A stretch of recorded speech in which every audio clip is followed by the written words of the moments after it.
tema esta mañana es Señor, ¿a quién iremos? El texto lo encontramos en Juan 6, versículos 52 al 71. Un texto un poco largo, así que vamos a leerlo. Puede leerlo en la pantalla o en sus Biblias también.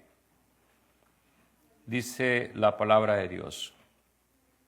Los judíos discutían entre sí y decían, ¿y cómo puede éste darnos a comer su carne? Jesús les dijo, de cierto les digo, si no comen la carne del Hijo del Hombre y beben su sangre, no tienen vida en ustedes. El que come mi carne y bebe mi sangre tiene vida eterna, y yo lo resucitaré en el día final. Porque mi carne es verdadera comida, y mi sangre es verdadera bebida. El que come mi carne y bebe mi sangre permanece en mí y yo en él. Así como el Padre viviente me envió, y yo vivo por el Padre, así también el que me come también vivirá por mí. 58. Este es el pan que descendió del cielo. No es como el pan que comieron los padres de ustedes y murieron. El que come de este pan vivirá eternamente. Jesús dijo estas cosas en la sinagoga cuando enseñaba en Cafarnaúm. Al oír esto, muchos de sus discípulos dijeron, dura es esta palabra, ¿quién puede escucharla? Jesús, al darse cuenta de que sus discípulos murmuraban acerca de esto, les dijo, ¿esto les resulta escandaloso? Pues, ¿qué pasaría si vieran al Hijo del Hombre ascender a donde antes estaba? El Espíritu es el que da vida. La carne para nada aprovecha. Las palabras que yo les he hablado son espíritu y son vida. Pero hay algunos de ustedes que no creen. Y es que Jesús sabía desde el principio quiénes eran los que no creían y quién lo entregaría. Así que dijo, por eso les he dicho que ninguno puede venir a mí si el Padre no se lo concede. Versículo 66, uno de los más tristes quizás que tenemos en todo el pasaje. A partir de entonces, muchos de sus discípulos dejaron de seguirlo y ya no andaban con él. Entonces Jesús dijo a los 12, ¿también ustedes quieren irse? Simón Pedro le respondió, Señor, ¿a quién iremos? Tú tienes palabras de vida eterna. Y nosotros hemos creído y sabemos que tú eres el Cristo, el Hijo del Dios viviente. Jesús les respondió, ¿y acaso no los he escogido yo a ustedes 12? ¿Y uno de ustedes es un diablo?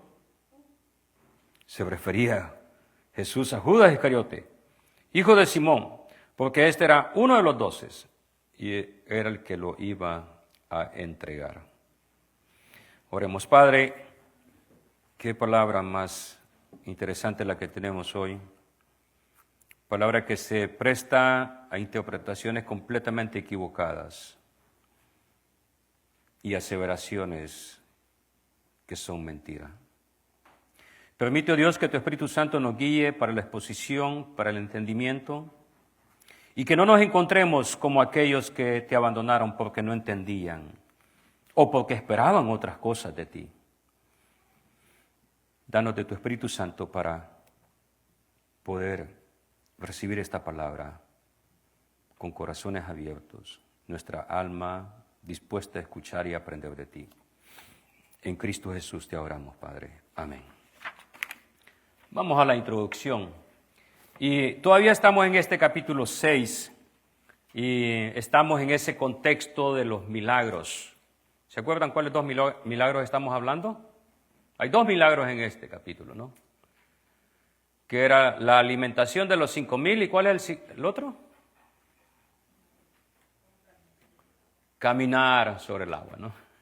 Uno fue público. el otro fue privado, ¿no? Bajo ese contexto estamos entonces acá. Y Jesús nos va a hablar y va a usar estos dos milagros, y específicamente el de la alimentación, para hablar, darnos una enseñanza espiritual. Así que vamos a tener en la letra B un panorama general, ¿no? Un panorama general es como mirar, como dice en inglés, the big picture. Let's look at the big picture of this, ¿no? Vamos a ver cómo es este panorama. En este pasaje principalmente vamos a hablar sobre creer o no creer. Y ese es el énfasis, uno de los énfasis, temas de Juan el escritor. Creer o no creer. So major point of John is to believe or not to believe. Y nos va a hablar de este pasaje de venir a Jesús o apartarse de Él, permanecer en Él o alejarse. Nos va a hablar de la vida temporal y la vida eterna. Nos va a hablar de la salvación y el juicio. Vamos a poder encontrar la respuesta por qué algunos se van y otros permanecen, ¿no? Ese es un debate hoy en día en la iglesia. ¿Por qué mucha gente se va y otros se quedan? La pregunta que tenemos que hacernos es, ¿nos quedaremos con Jesús o nos alejamos también? Igual que los demás, ¿no? Vamos a ir al primer punto. ¿Por qué muchos dejaron a Jesús?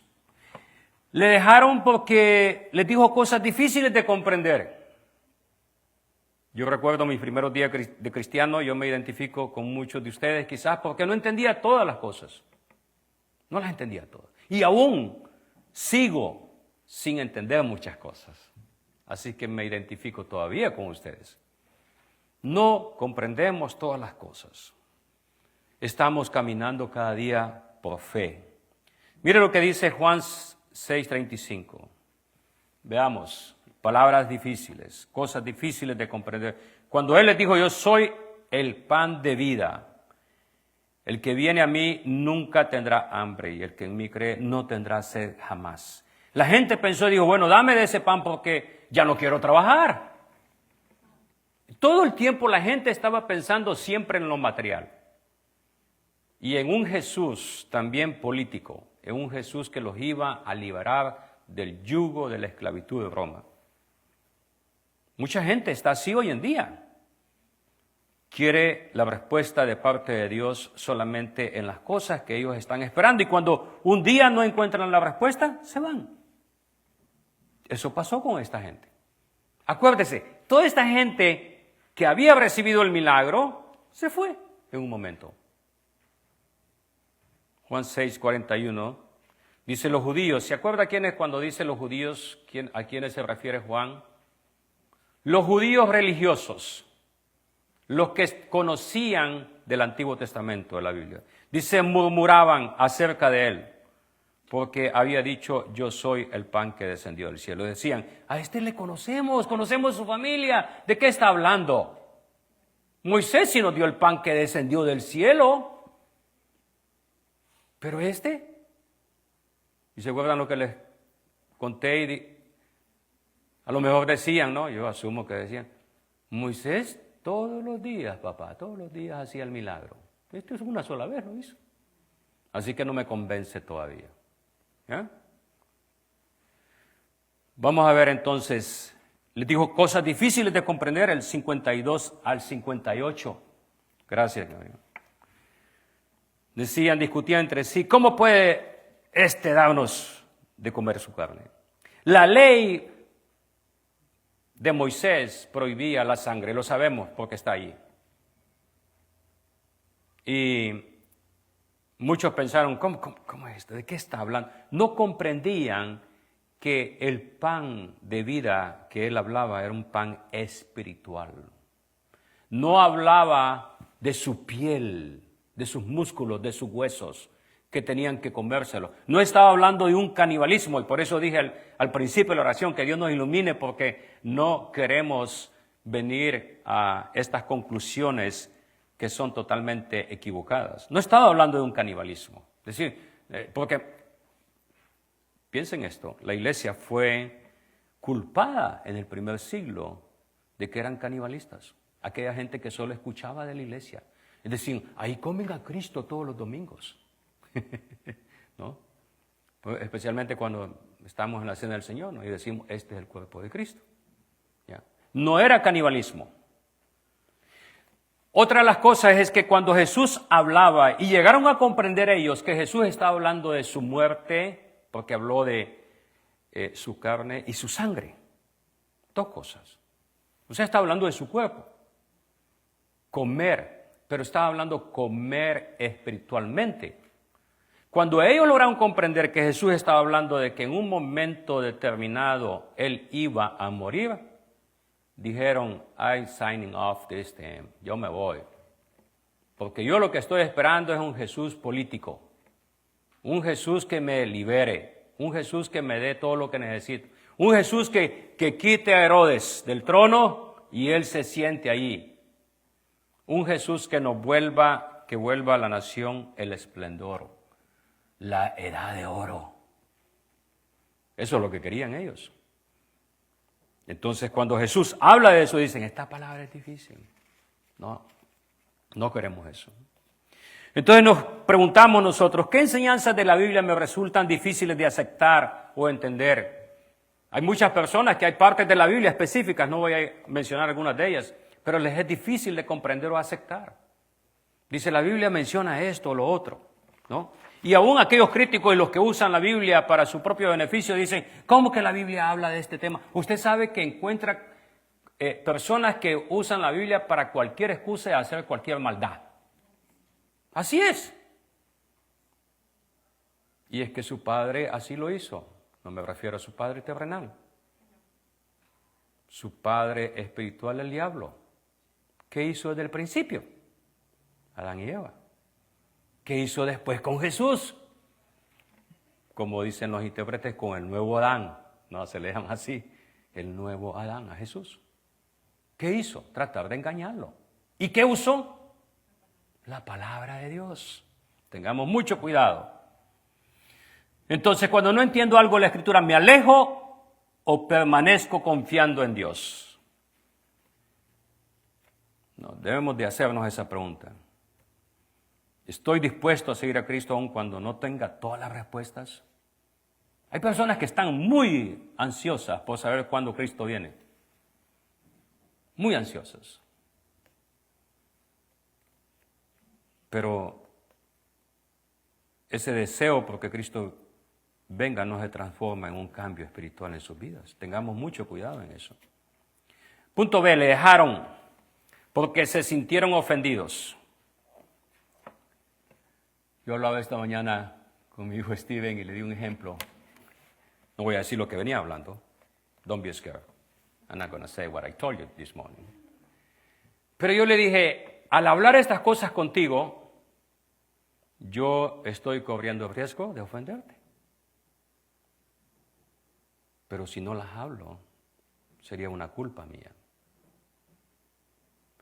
Cada vez que nos paramos acá y hablamos de la palabra de Dios, hay personas que se pueden sentir ofendidas. Y es un riesgo que nosotros los pastores debemos de tomar. Pero por explicar la palabra de Dios tal como está. Ahora, hay personas que ofenden de gratis. Es decir, ofenden, que le llaman a la congregación animales y todo tipo de cosas. No estoy hablando de eso. Estoy hablando de ofender porque nos toca un punto a nosotros en nuestra alma o corazón que no aceptamos. Así que algunos se sintieron ofendidos, dicen los discípulos. ¿Quiénes discípulos?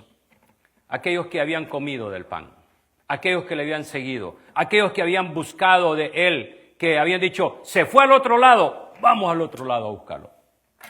Si te das cuenta, pusieron un esfuerzo por ir y buscarlo, por seguirlo. Lo habían seguido hasta Jerusalén, del norte, y no estaba cerca. Pero lo dejaron porque se sintieron ofendidos.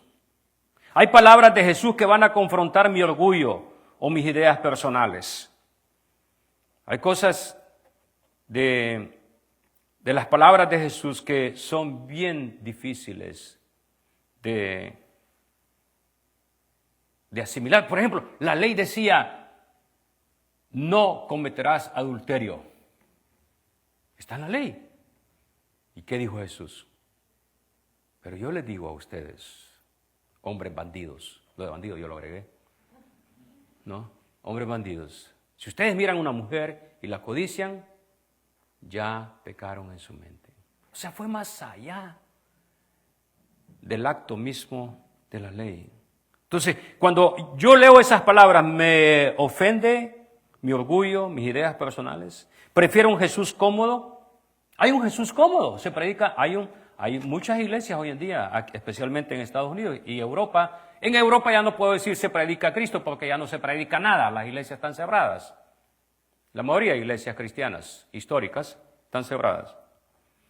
Así que después de predicar un Jesús cómodo desaparece la iglesia. O estoy aceptando un Cristo que me confronta y transforma. Pensemos eso. Un Cristo que me transforma y me confronta. ¿Mi fe se ajusta a Cristo o intento ajustar a Cristo a mis preferencias? Es bien importante, ¿no? O sea, voy a poner a Dios, pero yo quiero un Dios que se amolde a mí. Por eso es bien importante comprender cuando estamos y conocemos la palabra de Dios, que aunque nosotros tengamos muchas necesidades, lo que debemos de hacer siempre cuando venimos delante de Dios es orar, pedirle a Él y esperar en Él, aceptando su voluntad. Y eso es una de las cosas difíciles para nosotros como pastores explicar. Por ejemplo, cuando hay situaciones difíciles en una familia y enfrentan situaciones que no son fáciles de explicar y decir, bueno, tenemos que aceptar la soberanía de Dios, cómo Dios actúa, cómo Dios hace. Y hay gente que no acepta eso. La letra C. Le dejaron porque Jesús dijo que sus esfuerzos no servían. Eso fue ofensivo, especialmente para los religiosos, porque los religiosos estaban enseñando al pueblo el sacrificio personal para agradar a Dios.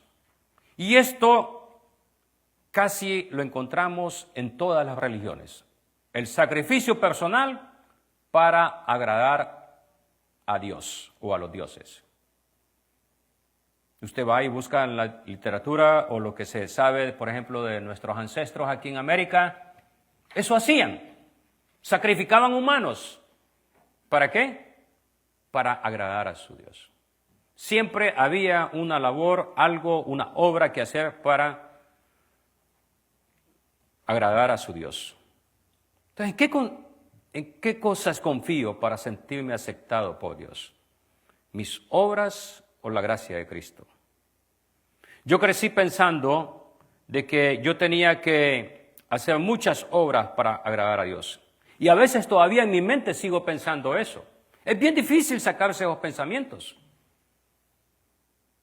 Siempre pensaba yo que si iba de rodillas a la iglesia unas 5 cuadras, Dios iba a estar muy feliz conmigo y se iba a olvidar de mis pecados. Muchos sacrificios. Me cuesta entonces aceptar que no puedo yo agregar nada, ayudar nada en mi salvación. La salvación depende de Dios nada más. ¿Descanso realmente en la obra del Espíritu o sigo confiando en mi propio esfuerzo? Tenemos que abandonar la idea de que tenemos que hacer cosas para agradar a Dios. No hacemos las obras para agradar a Dios. Hacemos las obras porque estamos agradecidos con Dios. ¿Te das cuenta de la diferencia? Yo hago las obras porque yo estoy agradecido con Dios. Las buenas obras salen del agradecimiento, un fruto del agradecimiento que tengo para con Dios. Letra D. Le dejaron porque no creían la verdad o de verdad, ¿no? Pero hay algunos de ustedes que no creen. Y es que Jesús sabía desde el principio quiénes eran los que no creían y quiénes lo entregarían. Por eso les he dicho que ninguno puede venir a mí si el Padre no le concede. Muchos parecían verdaderos discípulos de Jesús. Estaban con Él, lo seguían. Estaban ahí. Pero porque estaban esperando el beneficio de este mundo. Entonces no creían realmente en Él.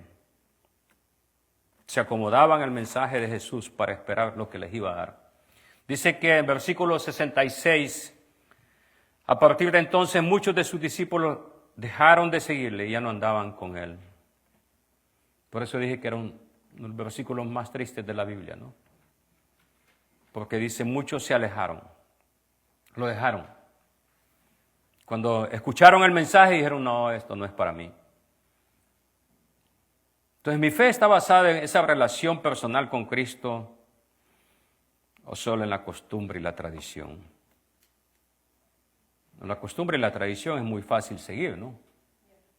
¿Ya? Pero aceptar las palabras de Jesús, eso es mucho más costoso. Por eso se vuelve más costoso seguir a Jesús. Por eso mucha gente dice, no, Dios pide mucho, yo no puedo hacer eso. Aquel joven, ¿no? Cuando Jesús le dijo, y Jesús no le pedía eso a todos los que le seguían. Es más, Mateo tenía mucho dinero, Zaqueo tenía mucho dinero, pero nunca les dijo a ellos, vayan y desháganse de todo y síganme. No, sabía muy bien qué había en el corazón del hombre y por eso le dijo a ese joven que quería seguir a Jesús, le dijo, ve y vende todo lo que tienes, entrégaselo a los pobres. Y dijo, ¿cómo es posible? No, tanto que he trabajado por esto. ¿Sí te das cuenta? Entonces Dios va a tocar esa área personal en nosotros. Yo no sé cuál es, ni me interesa saberla. Pero va a tocar esa área personal en tu corazón y te va a decir, ¿estás dispuesto a dejar esto por mí o no? Ese es el costo del discipulado. Dios no pide mucho. Nos equivocamos cuando pensamos que Dios pide mucho. Dios lo pide todo. Es todo o nada. ¿Das tu vida o nada? Entonces, ¿quién es realmente Jesús para mí? Lo reconozco nada más como un buen maestro, como el Hijo de Dios, como mi Salvador, pero no es mi Señor. Mi vida debe reflejar que he creído y he conocido quién es Cristo, ¿no? Así que bueno. ¿Por qué ellos se quedaron? El segundo punto, ahí estamos. Se quedaron por las palabras. Jesús les dijo a los 12, ¿también ustedes quieren irse? Y este texto, ¿no? El 68. Pedro era, dicen, el vocero no oficial de los discípulos. ¿No? Le respondió, Señora, porque se da cuenta, no dice a quién voy a ir. ¿Cómo? El texto está en plural, ¿verdad? Dice, ¿a quién iremos? ¿Ya? Entonces se quedaron por las palabras de Jesús. Porque las palabras de Jesús en el 63, no lo tengo ahí, versículo 63, pero dice, las palabras de Jesús, ya lo leímos, son espíritu y son vida. Y por eso Pedro aquí dice, tienes palabras de vida. ¿A dónde vamos a ir, Señor? ¿A dónde voy a ir si no eres contigo? Eso es lo que debemos de preguntarnos. Cuando nos sentimos desanimados, piensa esto, nos sentimos desanimados, es cuando debemos decir, Señor, ¿a quién vamos a ir? ¿Qué voy a hacer sin ti, Señor? Debemos de descansar que Dios está con nosotros. La letra B, se quedaron por quien es Jesús. Dice, y nosotros hemos creído y sabemos que tú eres el Cristo, el Hijo del Dios viviente. Esta expresión que encontramos grabada en este texto no puede ser hecha sino solamente a través de la obra milagrosa del Espíritu Santo. Nosotros creemos, no humanamente hablando, sino por la obra del Espíritu Santo. El Espíritu Santo es el que nos habilita para que nosotros podamos creer en Él. Y aquellos que no creen, es difícil. Es difícil convencer a una persona de algo que no cree, ¿se da cuenta de eso? Hablando de fe, es bien fácil convencerla en cosas materiales, cualquier cosa que sea. Pero en cosas espirituales es difícil. Y dice Pedro, hemos creído y sabemos que tú eres el Cristo, el Hijo del Dios viviente. En este momento Pedro no tenía completamente el entendimiento total que experimentó después. ¿Te das cuenta? Creía en Jesús como el Mesías. No sabía todavía cómo iba a trabajar la cosa, no sabía cómo iba a funcionar, porque después lo encontramos, más adelante, lo encontramos cuando Jesús habla de su muerte.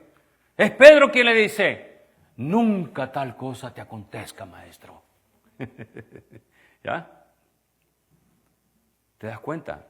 Pero acá, Pedro, en su tiempo temprano, sabe muy bien que Cristo es el Mesías. Que no entiende exactamente todas las cosas. Es como algunos, estamos cuando hablamos de la venida de Cristo y todo lo demás, el juicio y todas las cosas que vendrán, dice, no entiendo cuándo eso va a suceder. No entiendo. Está bien si no entiendes, está bien si no comprendes todos los detalles de la palabra, pero lo que sí debes de estar seguro es que sigue a Jesús por quien Él es. Él es el Mesías, Él es el prometido. Entonces, ¿quién es Jesús para mí hoy en día? ¿Solamente un maestro? ¿Quién es Él para mí, personalmente? ¿Cómo veo a Jesús? ¿Lo sigo viendo nada más como una imagen inmovible, sin acción, sin movimiento? ¿O es Jesús que está, como lo describió el escritor, sentado a la diestra de Dios Padre? Como lo describe Apocalipsis, Él viene con poder y gloria. Él ya no está con, vamos a decir, con un palo en su mano para guiar las ovejas, para ayudarlas. Él ya no aparece con las vestiduras como cuando Él estuvo en el tiempo en Jerusalén. Dice que sus vestiduras son resplandecientes.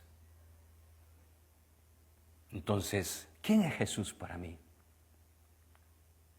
Es una imagen que se queda muy corta de lo que Jesús es, quién es Él. Dice la Biblia, es el alfa y el omega, el principio y el fin. Es the Almighty, todopoderoso. Es más, la palabra que nosotros tenemos Señor en el Nuevo Testamento no es Señor como cuando decimos el Señor fulano de tal. No, la palabra Señor es Dios, Curious, Lord. Él es nuestro Dios. Conclusión. Seguir a Jesús no siempre es fácil, ¿no les parece? Seguir a Jesús no siempre todo va a estar claro. ¿Ok? No siempre vamos a tener todas las respuestas. Y qué bueno que no tenemos todas las respuestas, qué bueno que yo no tengo todas las respuestas, porque el día que yo les diga que tengo todas las respuestas y que sé todo en la Biblia, por favor ese día ya me dio amnesia y sáquenme de la iglesia. ¿Ya? Sí, de veras, porque no podemos llegar. Yo cuando leo y aprendo, me doy cuenta que no sé nada y sigo aprendiendo. ¿Te das cuenta? No todo va a estar claro. Pero lo que sí sabemos que Él es el único que tiene palabras de vida eterna. No seguimos a Cristo por los beneficios temporales, porque al final de cuentas este mundo y este cuerpo se va a terminar, ¿sí o no? Se va a terminar. Claro, estamos preocupados por las cosas temporales y es normal, es lógico que vengamos ante Dios. Eso nos ayuda a reconocer que dependemos de Dios, ¿te das cuenta? Qué bendición, ¿no? ¿Cómo Dios nos da eso? Dependemos de Dios. Cuando otros se apartan, cuando seguir a Cristo se vuelve difícil o incómodo, cuando otros se apartan, puedo decir con convicción, igual que los discípulos, Señor, ¿a quién iremos? Si cuando vemos que otros se apartan, no critiquemos para comenzar. No critiquemos. Veámonos nosotros mismos y digamos con convicción, ¿a dónde vamos a ir? Solamente tú tienes palabras de vida eterna. Jesús dijo, Él no estaba hablando de comer sus huesos, su carne, literalmente. Él estaba hablando que sus palabras son espíritu y son vida. Cuando nos identificamos con Él en la cena, que celebramos todos los meses. Ahí comemos del pan y bebemos del vino que representan el cuerpo y la sangre de Cristo. Padre, no comprendemos todas las cosas, ni estamos cerca de hacerlo. Lo que sí sabemos es que tú eres nuestro Dios, nuestro Señor, nuestro Salvador. Y al venir a ti pedimos tu bendición, que tu Espíritu Santo nos guíe para poder seguir adelante en esta jornada, en este camino que tú mismo nos has trazado, que tú mismo nos llevas, oh Dios, y nos guías. No caminas junto a nosotros, eres nuestro Señor, nuestro Salvador, nuestro Señor, que nos guía cada día, y eso pedimos. Que puedas gobernar en nuestras vidas y que estas palabras que sean fáciles de comprender por la obra milagrosa del Espíritu Santo. Te oramos a ti, oh Dios, en Cristo Jesús venimos y pedimos tu bendición esta semana. Pedimos tu bendición por tu pueblo, pedimos por las necesidades. Oh Dios, aquellas necesidades, aquellas situaciones difíciles, imposibles para nosotros resolver, las ponemos en tus manos. Recordamos nuevamente a nuestros hermanos, queridos hermanos de la costa del este o del centro de Estados Unidos, del norte de Estados Unidos, del Canadá, que están sufriendo las inclemencias de este tiempo difícil. Les pedimos tu bendición sobre ellos, tu protección, oh Dios, por tu pueblo. Y gracias nuevamente, oh Dios, por permitirnos reunirnos esta mañana acá y adorarte a ti, oh Dios. Eres nuestro Señor y nuestro Salvador. Gracias, Padre. En Cristo Jesús oramos, te agradecemos. Amén.